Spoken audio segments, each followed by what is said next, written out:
it's everyone's worst nightmare when they get the knock on the door, and that happened twice that night. Kansas City Fire Chief Ross Grundison was a battalion chief back in 2015, racing to the hospital the night he got the call that multiple firefighters had been injured in this fire. I remember,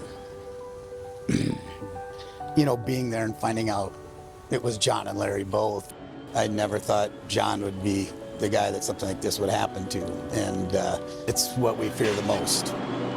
That heartbreaking knowledge was spreading through the department. Michael Hopkins is a battalion chief today, but that night he was one of the firefighters dispatched to Independence and Prospect as the fire got worse. When we arrived on scene, a firefighter came up to me, actually Battalion Chief 105, who was my chief who had already responded earlier, came up and said that there had been fatalities. Hopkins and I spoke outside of what was John Mesh's fire station. How does it hit a station like this when they've lost someone? It's devastating. Both men told me about moments that every firefighter in the city likely lived out some version of that night. Immediately grabbing my cell phone and calling my wife and saying, "We've had fatalities, it's not me, I'm fine, I'll call you later." It was very late that night when I got home, and I remember my wife met me at the door, and we just held each other.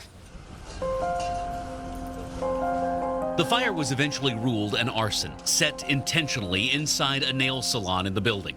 More than 2 years later, the National Institute for Occupational Safety and Health released a lengthy report outlining what happened and the department's response.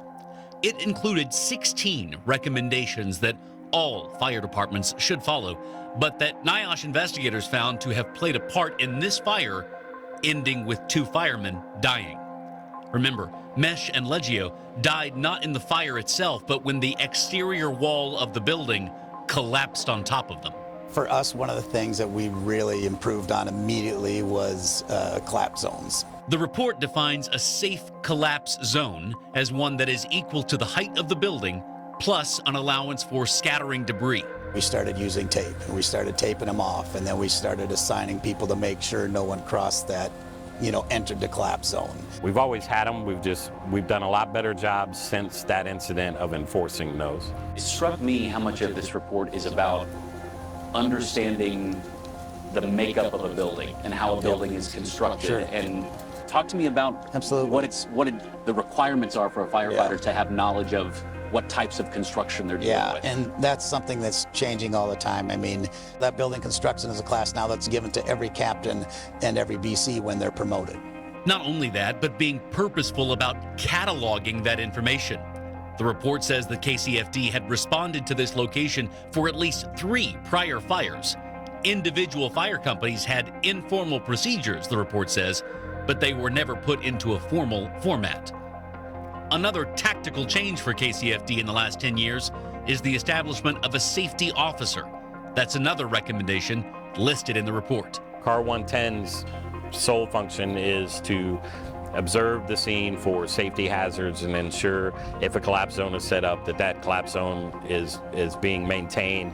They're there solely to be the eyes for safety. They also have the authority on the fire ground to just stop an operation if there's not time to relay it through. They can stop an operation, back you out right then.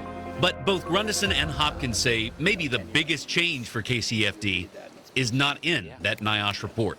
It was really the first time as a job we addressed the mental health and understood. In the past it had always been something, well, you pull your boots on and you go back to work and you just tough it out.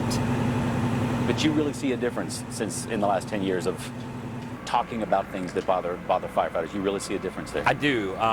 Really after that incident, it just became more prevalent, I guess, as a need.